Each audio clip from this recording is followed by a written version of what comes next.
feeling coming out here, and this is going to serve as your overall spiritual advice, a need to look at things in a situation from a different vantage point so that you can come to a clearer understanding as to where you stand in relations to other people, why other people are not doing things the way that you would do things, and why your communication overall with another person might be contentious or difficult. And so the need to kind of step outside of our shoes, put ourselves in other people's shoes to understand, all the things that they've been through. It's like walking a mile in somebody else's shoes so that you understand the person that they are and how, their life experiences have kind of created the person that they are right now. And I feel like for a lot of you, your ability to sympathize, your ability to empathize and to understand another person is very immense and very, very deep. But I feel like in close interpersonal relationships as well, a lot of the times we lose our perspective, and a lot of the times too, our vision of what we want to build together as a relationship, as a unit, it might be, I guess, like it might be colored by our perception of what relationship entails, whether or not relationships are going to last, or whether or not we truly believe that relationships are meant to be, forever.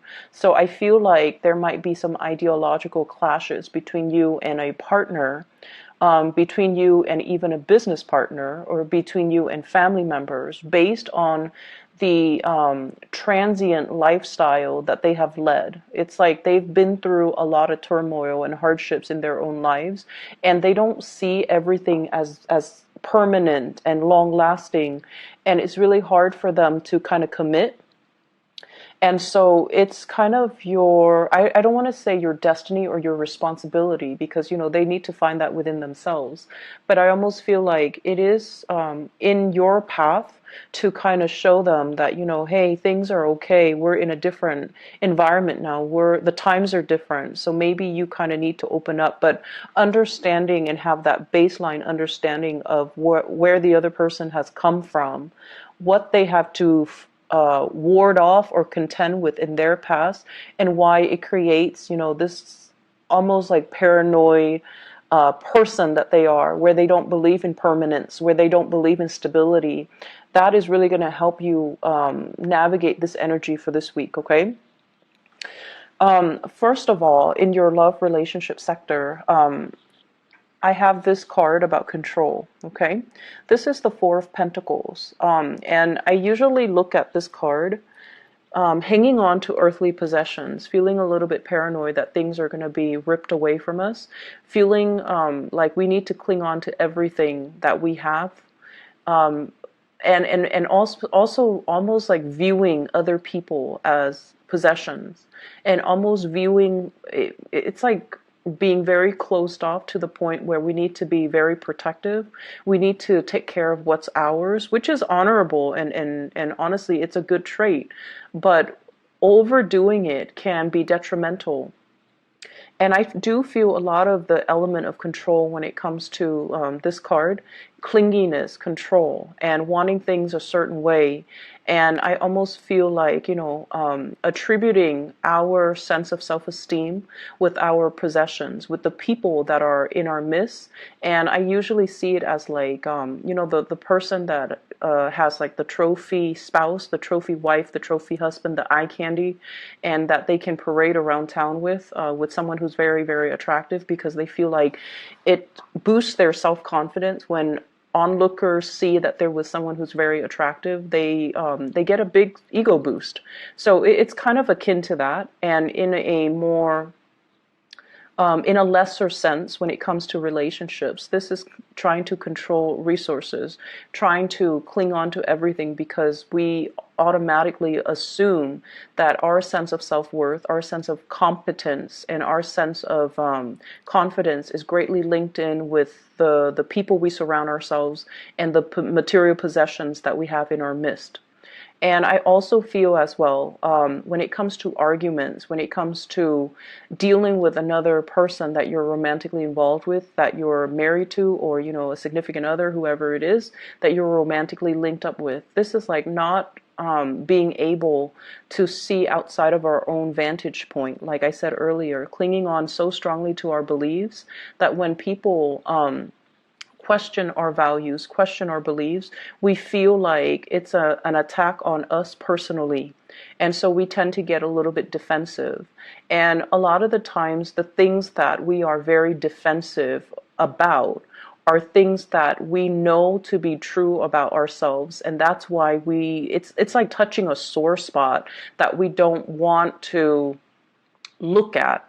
It's like touching something we have swept under the rug that somebody is now poking at, and it makes us uncomfortable. So if there has been, arguments and things like that, where a partner has somewhat like triggered or found your soft spot, these are areas that you have to work on rather than getting defensive. Maybe it's time to, say like, let's take a break from this. Let me ruminate over what you have just said, and then I'll come back to you at a later date. Detaching yourself so that you can do some inner examination, and that so you can figure out why these are such trigger topics for you, and why issues of control and dominance are playing out in your relationships. I feel like for many of you, it's like either side of the coin. You might be attracting people who are kind of like impulsive, or they're like trying to plan out everything for you in your life. So they might be encroaching, like crossing over your boundaries, or not respecting your free will. And so you have this defensive stance up all the time regarding a relationship partner, where you're trying to maintain your space and you're trying to take control of your own life. And then for others, there's this issue of, control and things like that coming in your relationship that you're exuding towards another partner. The partner that you're dealing with shows up here as the Six of Swords. This is somebody that has been through hell and back, okay? They've got a really interesting backstory. So if you're dealing with someone that has been through like a lot of tumultuous childhood, a lot of dealing with, a lot of relocation, moving from one place to the next. They've never had a place where they can call home. They've never had a place or a family, or even like a love relationship that accepts them for who they are. And I feel like this is a partner that has been through so much in their own lives that it's hard for them to believe in love. It's hard for them to believe in, soulmates and stability and even permanence. Okay, I usually think of this as a refugee card. It's somebody that had to be uprooted against their will from their place of familiarity and safety, and they have to venture off into a new land. And usually this indicates as well people of different nationalities, interracial dating, people of different cultures coming together. And automatically, whenever that happens, there's always going to be ideological differences, cultural differences, even cultural rifts and cultural divides that can be very difficult to overcome. And if there are linguistic differences, or they're saying difficulties, but I'm hearing, well, it could be both. If there has been communication difficulties due to linguistic differences between the two of you, I feel like that's another issue that's kind of like, it's like another level of that lattice on top of the existing problems in the relationship. So you're dealing with someone who has, he or she has had to overcome a lot of trials and tribulations in their own life. They are very self-made. They don't sit around and whine and complain over things. They just get things moving. And I almost feel this need for someone who you're involved with. They're constantly moving so that they don't have to process things, so that they don't have to feel things, because their emotions can be so overwhelming. If they took the time to really, see a therapist or to really vent, it's like it would open up a floodgate of emotions, and they're not really ready to do that. So you're dealing with a partner who might be very broken, very injured. They're moving away from that. They're sailing away from it, and they're coming into calmer waters, and they definitely feel there is a lot of safety with you. They definitely feel like there's safety, there's a purpose, and they're trying to build that permanence with you. So rest assured that you're with someone that's not going to be leaving, and you're with someone that finds the comfort and home in you. And at the same time, it's going to be a very slow process for this person to heal from whatever situation they've had to contend with in their past. And so, you know, they're coming from a space where they might be a little bit downtrodden and broken. They're coming away from it, but I also feel like there's a very strong sense of protection that you are giving off towards this person. You know they've been through a lot, and you are also very paternally protective of them, to the point where it might be patronizing, to the point where you are offering to do everything for them and not allowing them that freedom of movement, or not feeling like they're capable or competent enough to do it. You might do it, like it might be inadvertent from your end, but I feel like you're trying to control the situation, okay? I usually see this combination as like controlling elements seeping into the relationship. One person might feel like it's healthy, but the other person, I feel like, feels like it's stifling. So be very careful about that. If that's your energy that you're bringing to the table, be careful in identifying that early on. If that's an energy that you feel coming from a prospective suitor or somebody that you're dealing with long term. The energy is very subtle, but it can be very toxic in the long run if you're not careful. Okay, if you don't nip it in the bud, it's going to escalate. So be careful about that. I also feel as well, others of you who are dealing with another person who's a lot more, I want to say, a lot more stable, is looking for permanence, is looking for kind of like home, okay? We have here the Queen of Wands, and this is a fire sign, Sagittarius, Aries, or Leo. And it's also echoed in this card here. This is the Knight of Wands, okay? Somebody who is foreign to you, so from a foreign land, a foreign location, a foreign country. This is somebody that is a Sagittarius, an Aries, or a Leo, Sun, Moon, or Rising. And what I feel coming in with this card is, this is somebody that's really, really, really fun to be with, okay? They exude a lot of excitement, a lot of passion. There could also be a lot of chemistry between the two of you.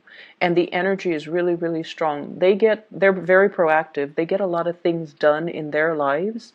They're kind of on top of this hill, like, I've made it.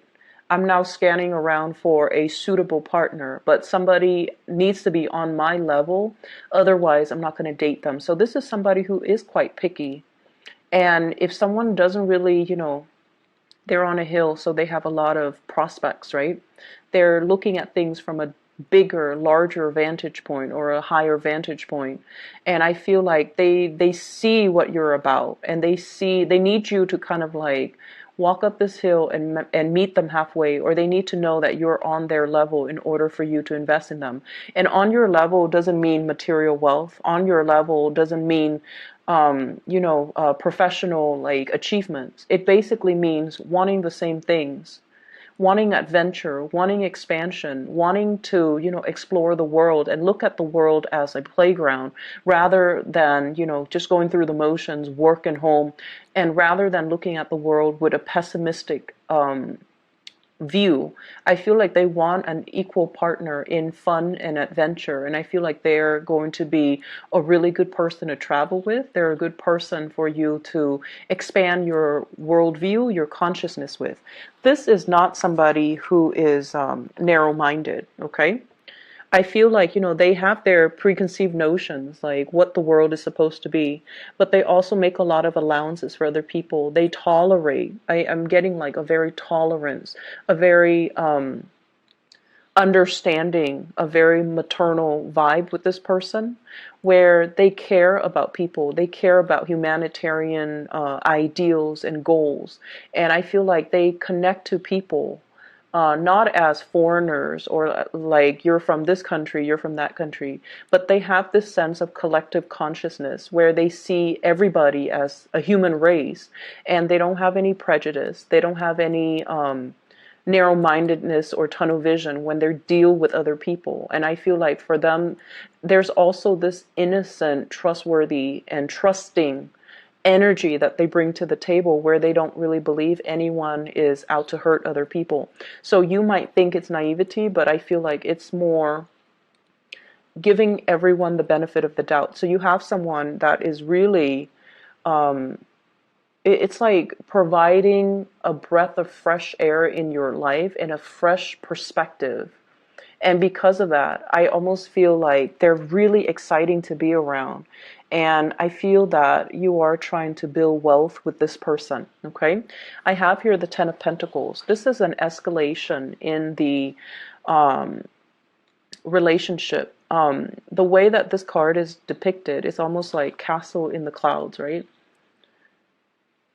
Castle in the clouds, dreaming and conjuring up, this ideal family image, this sort of like a grand match between two people where the two people have the same educational level of attainment. If, for example, you have a PhD, they have a PhD. If you have a master's, they have a master's.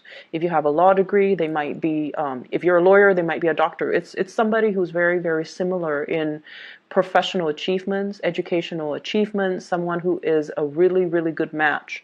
And for those of you who are in arranged marriages, I feel like your parents or whoever is setting you up might have somebody in mind for you who is a really, really good match. So a really suitable match for you, not just materially and professionally, but also a very good match for you on a spiritual level, and that will really allow you to grow and have a really fun relationship as well as a stable, suitable relationship.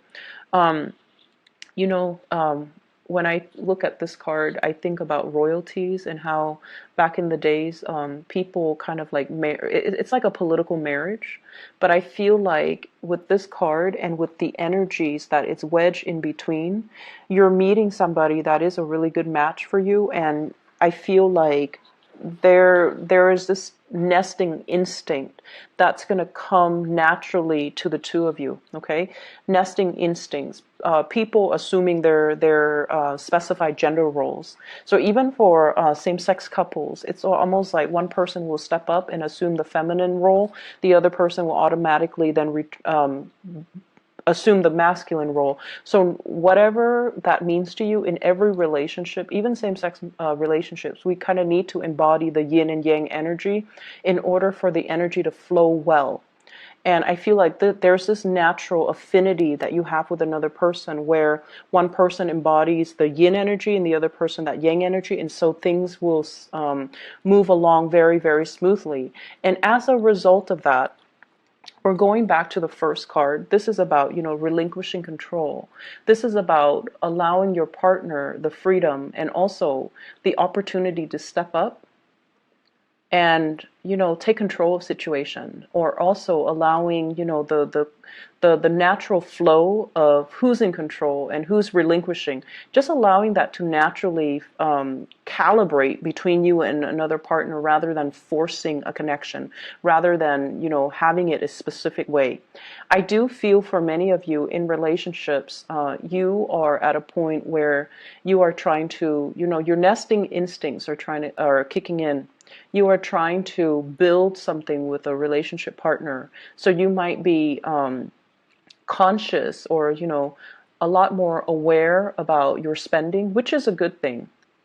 You are a lot more conscious about saving up. You are a lot more conscious about, taking care of your relationship partner, wanting to purchase a property, wanting to buy a house, wanting to buy a car, wanting to, save up for the children's college funds. So you're doing practical things to sort out and balance out your resources just so that you can pass some things along, pass down a legacy, pass down an inheritance, and leave something of lasting value to your children because somebody is triggering this nesting instinct within you.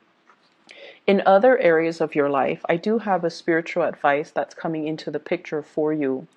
And I feel like for some of you, and I know it's supposed to be, spiritual advice, but I'm seeing it here, so I'm just going to say it. I feel like you have an ex that's still haunting you for some of you, and you have moved away from it, but I feel like you can't be rid of them. That's what it feels like to me. They're either relentless, like they won't let go of the connection, or you're not being clear enough.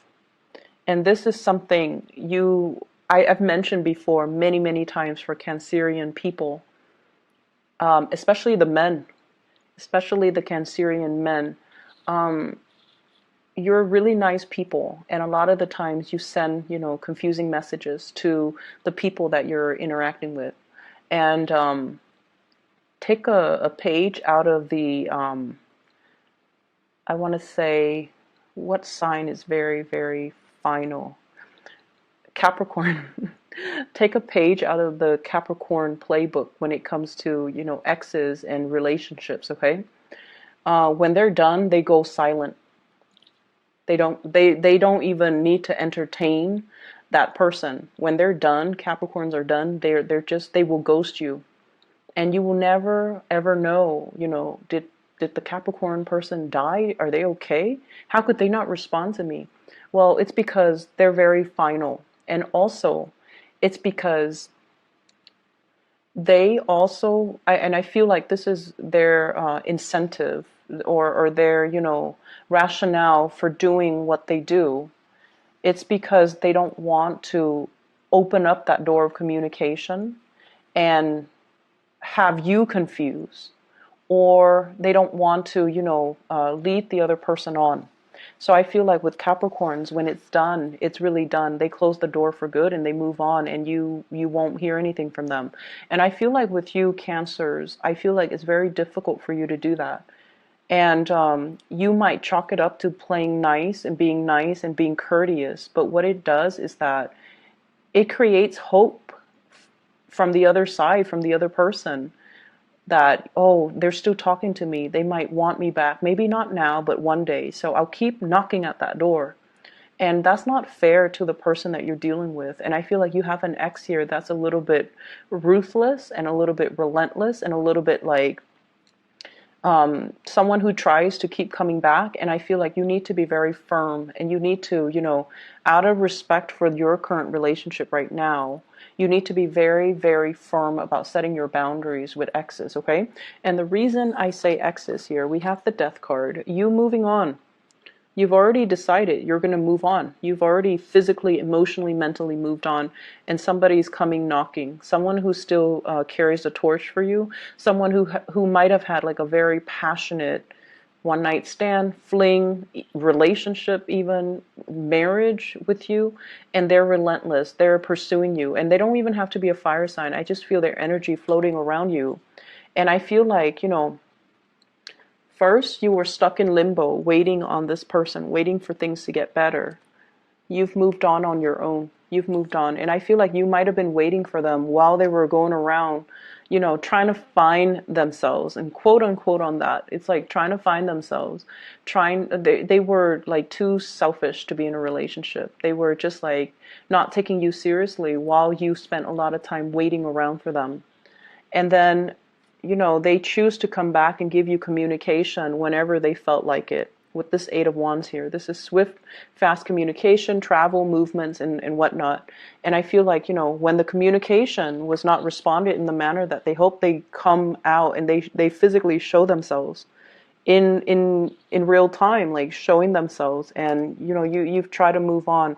So it seems like there are some lingering energies with exes and things like that, and you kind of need to let go. And I see like many of you don't have a choice. You're letting it go because it's really interfering with your current relationship, and you're trying so hard to build that up and to maintain that. And good for you for realizing and recognizing that, because I feel like the ex keeps knocking on your door, and you can't send out mixed signals, okay? It's very counterproductive, and energetically, it's just it's not a wise move for you and for the other person. So lay it to rest.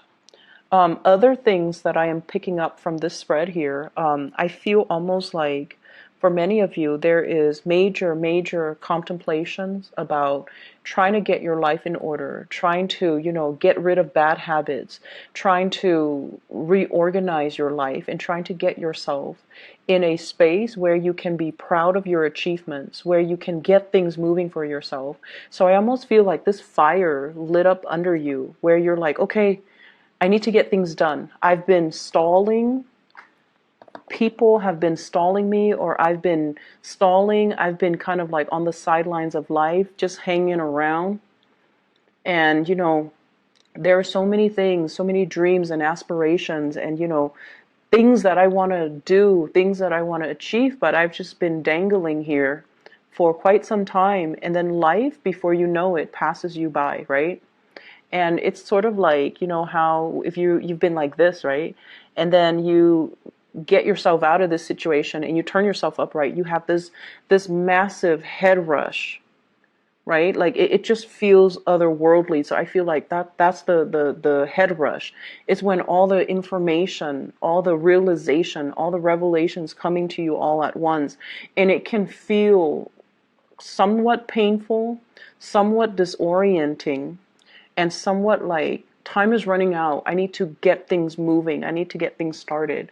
And I feel like this week is all about continuing what you are doing, but doing it with a sense of urgency. And then I also feel like something is lighting a fire under you, and you're like, I need to achieve, I need to get out, I need to branch out, I need to get moving. So with this swift moving card, this is the rocket here. And I feel like, you're trying to get a lot of things finished, a lot of things wrapped up, a lot of things moving from your end. And I keep seeing oxygen deprivation, like for some reason, with the Hangman and also with this card.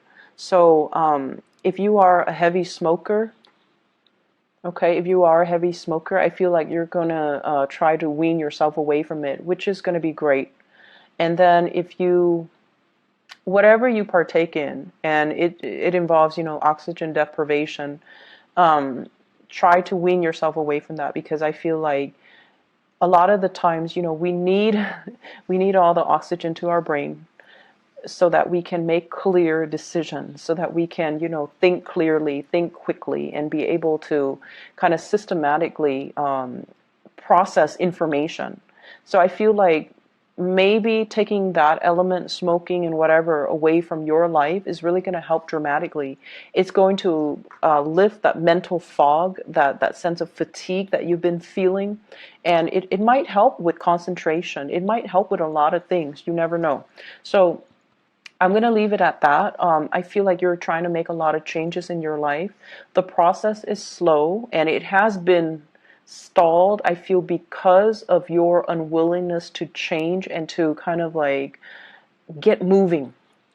But I feel like coming in for this week, you are very determined, and you're going to be successful when you are determined. So whatever small steps that you need to take, start it, because those are like the first few steps that you need to take in the right direction. So, it's never too late. Just small steps, okay? And don't push yourself. Don't beat yourself over like not being able to make the big steps just yet. For those of you who have recuperated from like surgeries or even like accidents and things like that, small steps, okay? Small steps and steady progress is going to be your friend, all right? I'm going to leave it at that. And Cancers, take care of yourself, okay? I'll be back next week. Bye-bye.